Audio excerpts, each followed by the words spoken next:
Howdy, Beefalo Bart here, and welcome to this afternoon's video. Tried to create this video a couple times, so bear with me.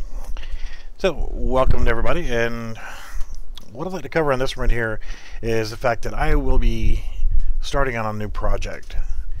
And this is going to be a community-driven game, meaning that all of the content will be based on a series of polls and questions and so forth for building a complete game that we base on what everybody wants and try to make it as enjoyable for as many people as possible. And it's kind of a tough bill to fill, but what I'm going to do and what I've already done so far is I've already made the decision that the game is going to be based off of Unreal Engine 4. And there's many reasons for that, primarily because there's a lot of people out there that have the experience in dealing with this. And there's a lot of people who have already created stuff and who can create stuff for this. If you're not familiar with Unreal Engine 4, then, well, maybe you should look at it. Alright, so the next aspect of this is it's going to be a first person, i.e. you're looking through your own eyes, and you'll be able to see the environment around you. So it'll be first person based, and it'll also be a role-playing game where you create your character. And at first, right now, this is just a placeholder of what the characters are going to look like. This will not be in the release version. This is just simply a placeholder until we can get the first player character, and there will be a male and a female player character. And you will, once we get into it and get the development into the phase, you will actually be able to choose between male or female and some basic characteristics, and that'll come down the line. But once you get into the actual world, the whole purpose of the game is to have multiple things for people to do. And being that it will be a role-playing game or RPG, you'll be able to continue with character development, maybe not necessarily a character level system like a level 1 through 3, 4, 5 on up, but character progression, like if there's going to be combat, then you're going to need to develop your combat skills, whether it's melee or weaponry, or pistols, rifles, shotguns, snipers, machine guns, things like that, demolition, medical skills, gunsmithing skills, construction skills, things of that nature.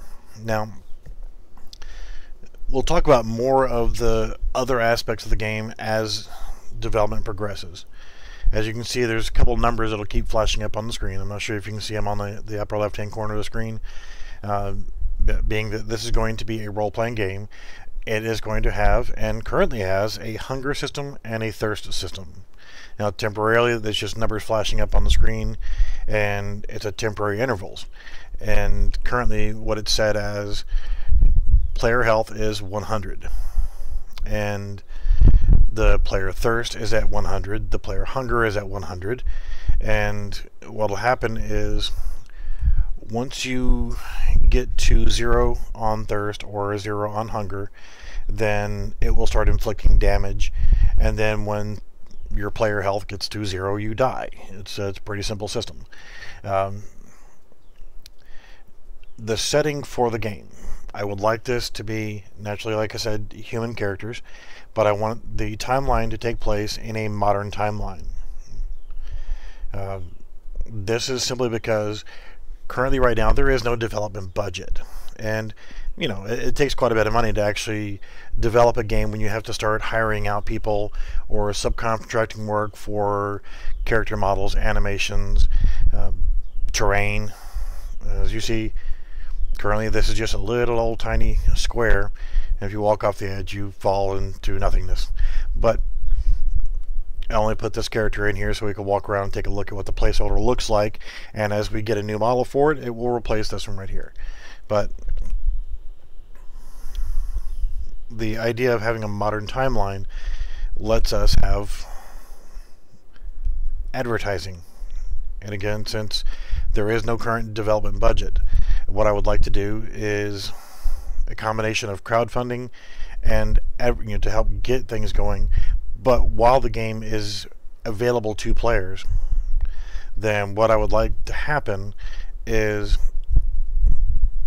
more than likely there's going to be an urban environment, and as you're walking around you'll see things like a billboard that's off to the side, and it could be advertising for a business, whether it's a business that you can visit in the game or in real life, but outside advertising will be inside the game. Now, a prime example would be, we're going to use this as Taco Bell as a prime example. Now, Taco Bell can put a billboard up, and that's fine. But since there is a hunger and thirst system, there can also be a Taco Bell restaurant. The actual franchises or the corporate can actually sponsor restaurants. You know, they could have 1, 5, 10, however many, you know, depending on the size of the city and number of cities and so forth.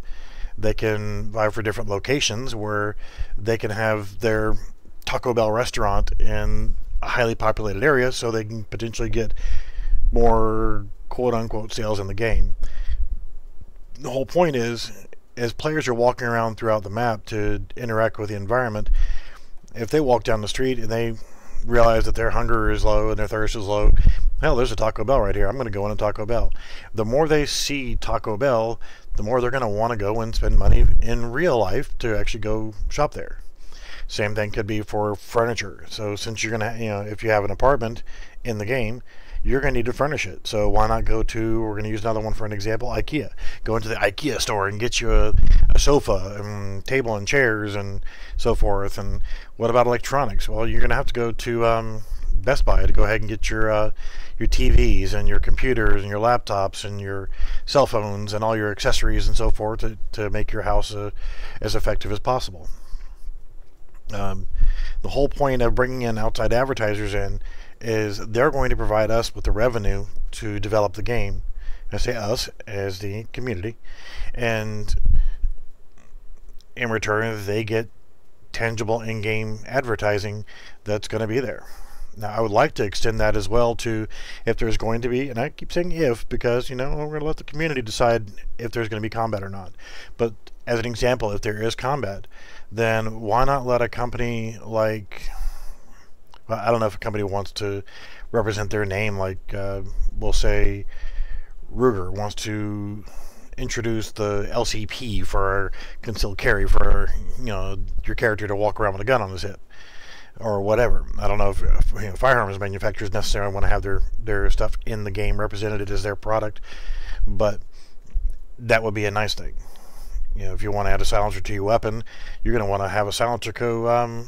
Sparrow for your 22 pistol, or you want to have an Omega for your rifle, or you know, you want an AAC Tyrant for your 1911, or what have you. So that kind of stuff. But other things like if you want your cars to be seen in the game, okay, Dodge, you want to have your new Chrysler 300 sitting on the streets for players to be able to interact with. Well, you know, there's a car dealership. You know, you can advertise by having either the billboards, or you can actually have cars in the game, or car dealership for people to go and actually buy the cars there.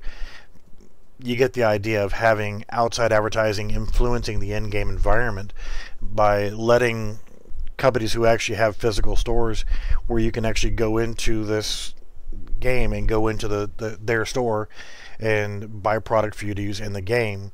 It's giving them the exposure, it's giving them good advertising, and yeah, okay. I don't know if you noticed, but the two little numbers, they're synced together right now, and currently there is no pickup system yet. This is just a simple little map. This is where I'm slowly currently developing all the little aspects. One of the next things to do is actually create a well, I actually have to add the health system in. I didn't do the health just yet, but once those numbers reach 0, which they're about to, in theory it would then go to the health system, and then it would start wearing you down to where you would die. But currently right now, whenever you hit 0 thirst and 0 hunger, you're gonna die. It's because there is no health system yet, and there is no death animation triggered to it just yet. I just physically finished adding in the thirst and hunger system separately from each other. So And right now it's spaced at every 1 minute. You lose 10. And there you go on the screen. It says you are dead. So I hope this was something that sparks everybody's interest. Yes, there's a large camera stuck in his head, but that's how you actually do a third-person character with first-person view. It's locked to the head view, so when you're looking around, you actually will see appropriately about where your eye level is.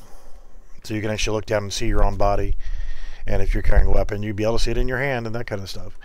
But yeah, I hope this was informative, and I hope this is something that people will get on board with, and I hope that people will say, hey, yeah, well, you should do this.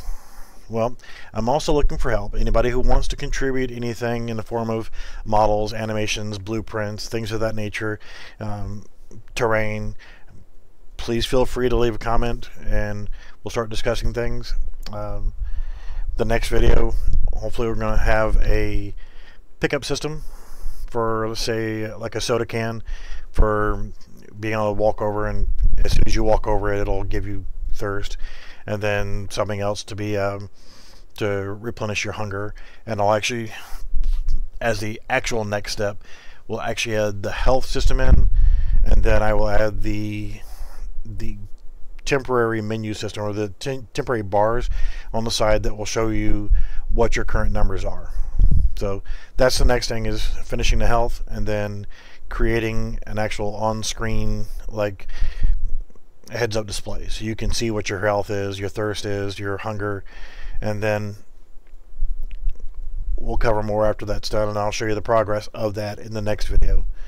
Alright, so to bring this up, full summary, this is going to be a community-driven game, so if you have ideas, please post them in the comments.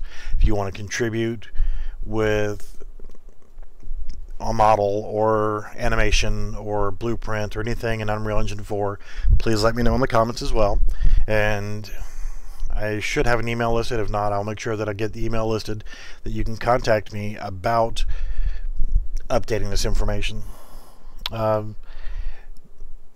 Please give me a like or dislike, and definitely subscribe so you can get more content and you can help me grow this channel. I really appreciate you watching the video, and hopefully you'll tune in for the next one so we can see what it looks like. Alrighty, have a good evening.